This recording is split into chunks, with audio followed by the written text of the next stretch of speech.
हुरड्याचे season आले की हुरड्या शौकीनांसाठी एक पर्वणीच असते आणि हुरड्यांबरोबर विविध पदार्थांची रेलचल सुरू होते। तुम्ही देखील हुरड्याबरोबर विविध पदार्थ खाल्ला असाल, पण आज आपण जे बनवणार आहोत ती राजा राणी चटणी या हुरड्याबरोबर एकदा खाऊन बघाच।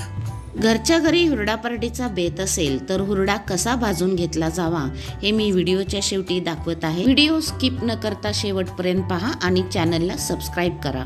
आकाराने लहान असलेले घुंगरू शेंगा 1 वाटी घेतलेला आहे। त्यानंतर पाऊण वाटी आपण डाळे देखील घेतलेले आहेत आणि त्याचबरोबर आपण अर्धी वाटी तीळ देखील घेतलेली आहे। आपण आता हे सर्व जिन्नस खमंग असे भाजून घेणार आहोत। प्रथम आपण कढईमध्ये शेंगदाणे छान मंद आचेवर खमंग भाजून घेऊयात। पहा, अगदी मस्त खमंग असे आपले शेंगदाणे भाजलेले आहेत। ते पसरत भांड्यात काढून आपण थंड करून घेऊयात। त्याच कढईमध्ये आपण डाळे घालून देखील मंद आचेवरच छान भाजून घेऊयात। त्याचप्रमाणे आपण तीळ देखील खमंग भाजून घेऊयात। भाजून घेतलेले शेंगदाणे थंड झाल्यावर याप्रमाणे मी वरचे सर्व साली काढून घेतलेले आहेत। भाजून घेतलेले शेंगदाणे, डाळे आणि तीळ थंड झालेले आहेत।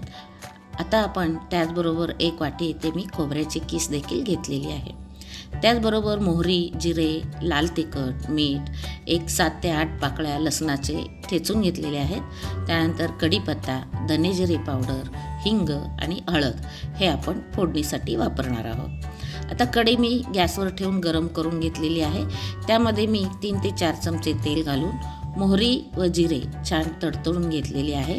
आता आपण त्यामध्ये ठेचलेला लसूण घालूयात। आता हा लसूण थोडासा करपूस होईपर्यंत आपण परतवून घेणार आहोत। ते करपवायचे नाही तर फक्त आपल्याला खमंग आणि करपूस करून घ्यायचे आहे।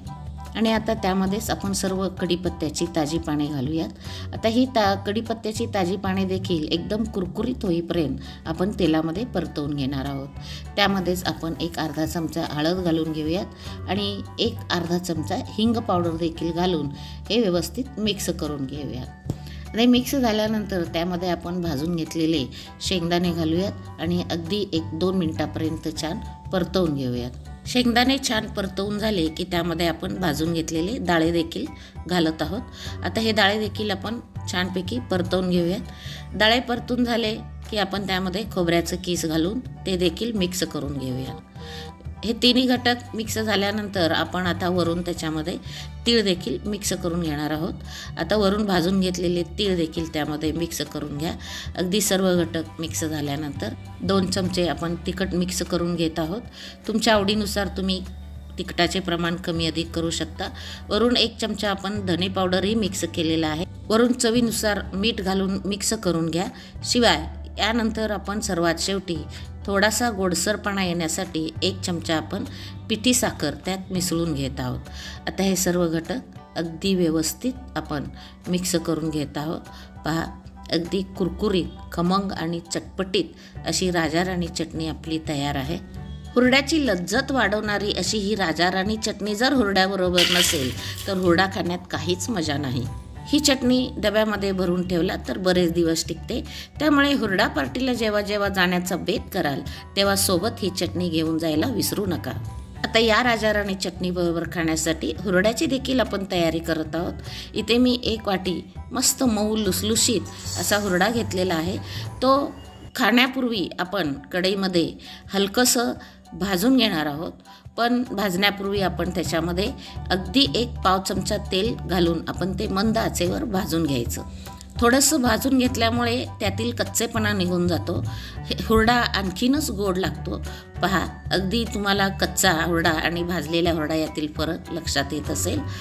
चला तर आज घरच्या घरी आपण छोटीशी हुरडा पार्टी करूयात। मऊ लुसलुशीत आणि गरमागरम असा हुरडा, सोबत राजा राणी चटणी, थोडीशी शेंगदाण्याची चटणी, गूळ आणि चवीला मीठ इथे घेतलेलं आहे। मस्तपैकी अशी आपली हुरडा थाळी तयार आहे। गरमागरम हुरड्यासोबत ही राजा राणी चटणी नक्की ट्राय करून पहा। तुमची हुरडा पार्टी एकदम झक्कास होईल। रेसिपी कशी वाटली नक्की कमेंट करून सांगा। व्हिडिओला लाईक करा, जास्तीत जास्त शेअर करा आणि आणखी नवनवीन रेसिपी पाहण्यासाठी आपल्या चॅनेलला जरूर सबस्क्राईब करा।